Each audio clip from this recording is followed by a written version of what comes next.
Selamat datang sahabat Bawaslu di Sekolah Kader Pengawasan Partisipatif. Semoga semua yang hadir di kelas ini dalam keadaan sehat dan tetap bersemangat ya. Hari ini kita akan belajar tentang konsep pengawasan partisipatif yang di dalam subtema ini akan dibahas tentang beberapa hal.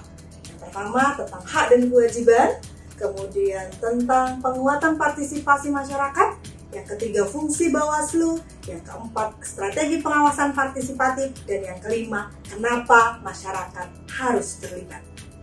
Sahabat Bawaslu, sebelum kita lebih jauh mengupas tentang konsep dan strategi yang paling pas untuk kita lakukan di masyarakat, alangkah lebih baik kita ketahui terlebih dahulu hak dan kewajiban kita dalam pelaksanaan pemilu atau pemilihan. Seperti diketahui bersama bahwa pemilu dan pemilihan adalah cerminan demokrasi dalam bentuk perwujudan pelaksanaan kedaulatan rakyat. Untuk itu, sebagai warga negara yang telah memenuhi persyaratan tertentu, diberi hak untuk dipilih, yang merupakan hak pilih pasif, dan diberikan hak untuk memilih, yang merupakan hak pilih aktif. Memaknai hak pilih aktif adalah semua warga negara yang telah memenuhi persyaratan untuk memilih.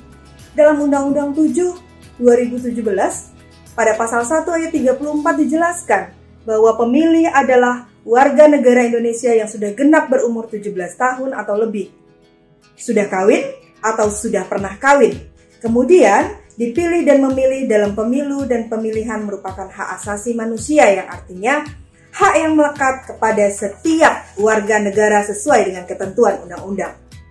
Warga negara harus memiliki kesadaran merdeka dan rasional dalam menggunakan hak pilih dan memilih. Selanjutnya, sebagai warga negara, harus mengetahui segala informasi terkait penyelenggaraan pemilu atau pemilihan. Ini artinya, setiap warga negara diwajibkan untuk memiliki kesadaran akan kebutuhan informasi pemilu atau pemilihan, bagaimana prosesnya, bagaimana pelaksanaannya, serta bagaimana hasilnya. Sahabat Bawaslu, setelah kita mengetahui hak dan kewajiban, berikutnya kita perlu pahami bagaimana cara warga negara untuk menggunakan haknya dalam pemilu atau pemilihan. Yang pertama, kita harus hadir untuk menggunakan hak pilih, kemudian ikut serta secara aktif dalam setiap proses atau tahapan pemilu. Kemudian, kita harus melakukan pemantauan atau pengawasan pemilu. Pemantauan dan pengawasan pemilu atau pemilihan sangat membutuhkan keterlibatan semua kalangan, agar pelaksanaan demokrasi di negara kita berkualitas dan tentunya berintegritas. Tak kalah penting yaitu kita melaporkan setiap pelanggaran yang ditemukan kepada pengawas pemilu. Ketika gaung partisipatif sampai ke seluruh masyarakat yang notabene adalah pemilih aktif, maka kesadaran untuk memperbaiki kualitas demokrasi akan semakin tinggi, yang salah satunya dapat dilihat dari keinginan masyarakat untuk melapor jika diketahui terdapat pelanggaran pemilu atau pemilihan. Dan yang terakhir, mengikuti setiap perkembangan informasi terkait proses pelaksanaan tahapan pemilu. Sahabat Bawaslu dimanapun Anda berada, Bawaslu melaksanakan partisipasi masyarakat dalam pengawasan didasari dari Undang-Undang 7 tahun 2017. Jika sahabat buka di pasal 94 huruf D, dituliskan bahwa tugas Bawaslu antara lain meningkatkan partisipasi masyarakat dalam pengawasan pemilu. Di pasal 98 ayat 1 huruf D juga dituliskan bahwa tugas Bawaslu Provinsi adalah meningkatkan partisipasi masyarakat dalam pengawasan pemilu di wilayah provinsi. Pada pasal 102 ayat 1 huruf D juga dituliskan bahwa tugas Bawaslu Kabupaten atau Kota diantaranya adalah meningkatkan partisipasi masyarakat dalam pengawasan pemilu di wilayah Kabupaten Kota. Tugas tersebut juga harus dilakukan oleh jajaran ad hoc di tingkat kecamatan yang tertuang pada pasal 105 huruf A poin 4. Sahabat Bawaslu, ketika kita sudah mengetahui di mana ruang yang bisa diisi oleh seluruh masyarakat, maka kita bisa memastikan bahwa pengawasan sudah mengakar di keseharian mereka. Di antaranya, jika masyarakat sudah menyadari pemilu atau pemilihan bukan untuk kepentingan sesaat, dengan membangun kesadaran bersama bahwa pemilu atau pemilihan sebagai penentu masa depan anak cucu kita untuk hadir di negeri ini. Jadi, pemilu bukan uang.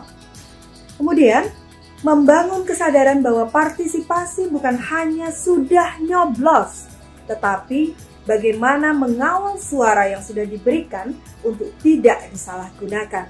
Caranya dengan mengawasi semua proses di lingkungan terdekat kita. Kemudian antusias masyarakat untuk mengetahui rekam jejak orang yang akan dipilih, menentukan pilihan dengan independen tanpa intervensi dari pihak manapun. Karena rekam jejak menjadi penting untuk memperbaiki kualitas pemilu atau pemilihan. Ketika masyarakat sudah selektif dalam memilih, maka dipastikan masyarakat tersebut adalah pemilih rasional dan bukan pemilih pragmatis. Mendorong tumbuhnya keberanian untuk melaporkan jika ditemukan dugaan pelanggaran dari hasil partisipatifnya. Diam saat melihat atau menemukan dugaan pelanggaran tetapi tidak dilaporkan, artinya membiarkan pemilu kita ini gagal, jauh dari kata berintegritas. Selanjutnya, menularkan kesadaran personal untuk melakukan pengawasan pada banyak orang, dengan harapan dari kesadaran tersebut akan muncul kesadaran kolektif untuk melakukan pengawasan dan sifatnya partisipatif yang dimaknai aktif dan dinamis. Terakhir, menjadikan dirinya pioner dalam sebuah gerakan. Ayo mengawasi bersama dengan harapan ketika pengawasan partisipatif ini lahir dari kesadaran, maka akan banyak lahir pengawas-pengawas yang mandiri. Karena satu suara rakyat sangat bernilai dan berharga. Ya sahabat Bawaslu, setelah tadi kita bicara tentang dasar, hari ini kita bicara tentang fungsi Bawaslu. Fungsi Bawaslu pertama melakukan pencegahan, kemudian melakukan pengawasan, kemudian melakukan penindakan, dan terakhir memutus sengketa proses pemilu.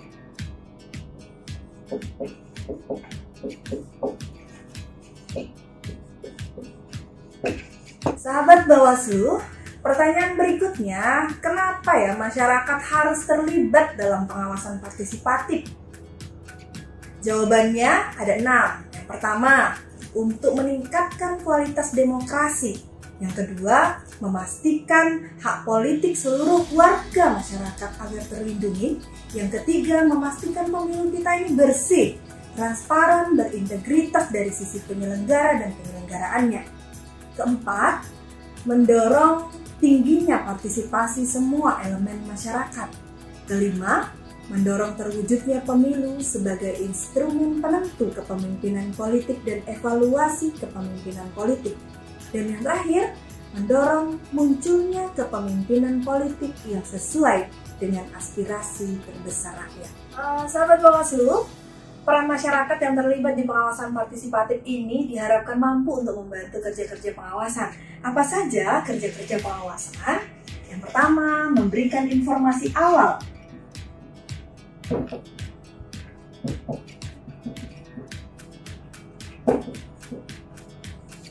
Memberikan informasi awal terhadap dugaan pelanggaran pemilu atau pemilihan, baik itu tahapan maupun non-tahapan.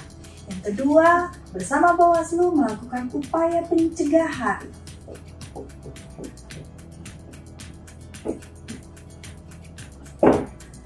Upaya pencegahan bisa dilakukan dengan berkomunikasi dengan stakeholder, melakukan sosialisasi, dan lain-lain sebagainya. Selanjutnya, upaya pengawasan.